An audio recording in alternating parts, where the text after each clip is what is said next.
बिस्मिल्लाहिर्रहमानिर्रहीम। ये question number आपका 10 है। ये अक्सर एग्जाम में अगर आ गया तो बंदा स्टक हो सकता है बच्चा। तो ये देखो, पहले ये देख लीजिए।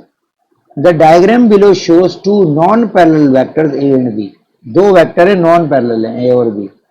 अच्छा, और फिर उसके बाद कहता है using the squared grid below express L M P R S T X Y in terms of A and B.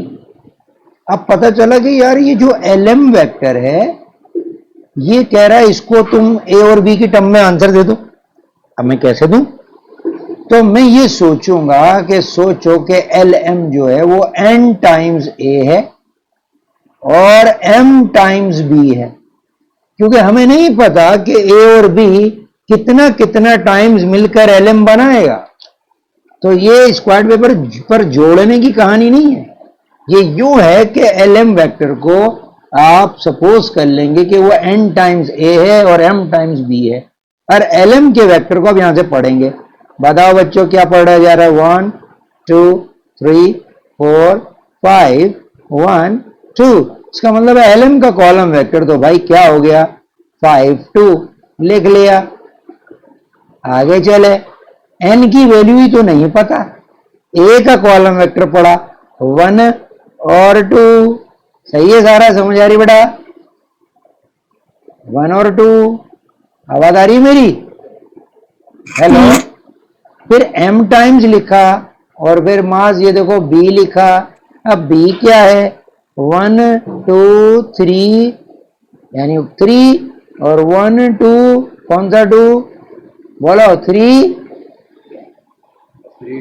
3 2 कौन से हो गए यार? -2 नीचे जा रहे हैं -2। अब मेरे बच्चों, आपके पास ये दो इक्वेशंस बन के सामने आएंगी।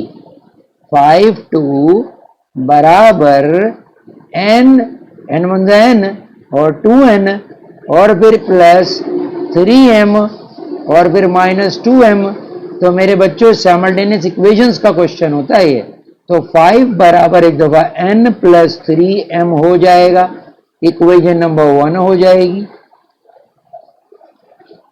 और फिर 2 बराबर 2n माइनस 2m, ये इक्वेशन नंबर 2 हो जाएगी, जिसको और सिंप्लीफाई कर लो तो 1 इक्वल n माइनस m हो गया ना बेटा? सही है, इसको इक्वेशन नंबर 3 कह लो। अब आप इसको दोनों को सॉल्व करोगे। किसको? 1 को और 3 को, या उस 3 को 2 भी कह सकते थे।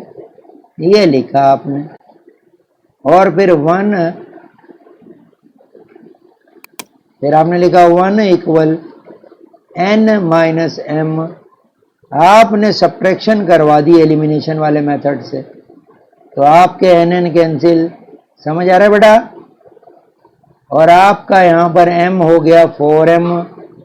तो m की वैल्यू इस तरह से आ गई 1 4/4 1। अब आप इधर गए, इक्वेशन नंबर 3 में चले जाएं। 3 से जाकर आपने 1 इक्वल n माइनस m था, तो वहां 1 लिख दिया। तो आपके पास n की वैल्यू हो गई 2। इस तरह से मेरे बच्चों कि एल एम ए बी की फॉर्म में अब समझ में आएगा कि वो 2a प्लस m करके बनेगा। अब आप ड्राइंग पे ज्वाइन करें तो तब जाके पता चलेगा, अच्छा 2 दफा a और 1 दफा m मिला, तो जाकर रिजल्ट आपका एल एम आया। मैं ड्रॉ करके भी दिखा दूंगा आपको। अगर आप ड्रॉ करना चाहेंगे तो ड्रॉ भी हो जाएगा, लेकिन यहाँ यूं ही कैलकुलेशन करके n और m की वैल्यू निकालनी थी। समझ आई बात की नहीं? सॉरी, मैंने ये आखिर में थोड़ी सी गलती कर दी। इस जगह मुझे क्या लिखना था, क्योंकि m टाइम्स क्या लिखा हुआ था हमारे पास? वो जी भाई, क्या लिखा था हमने? m टाइम्स b, है ना भाई? m तो 1 आया है, तो 1 टाइम b ये लिख दिया हमने, यानी कि 2a प्लस b। ये आपके पास रिजल्ट आएगा। कुछ समझ में आया सारा? अब आपके लिए हाजिर खिदमत है, आप PRST और XY सबों को निकाल कर दिखा दें। सही? ठीक है, सही। ये होमवर्क दे रहा हूं, अभी आप करें। शाबाश। काम का चीज़ है ये।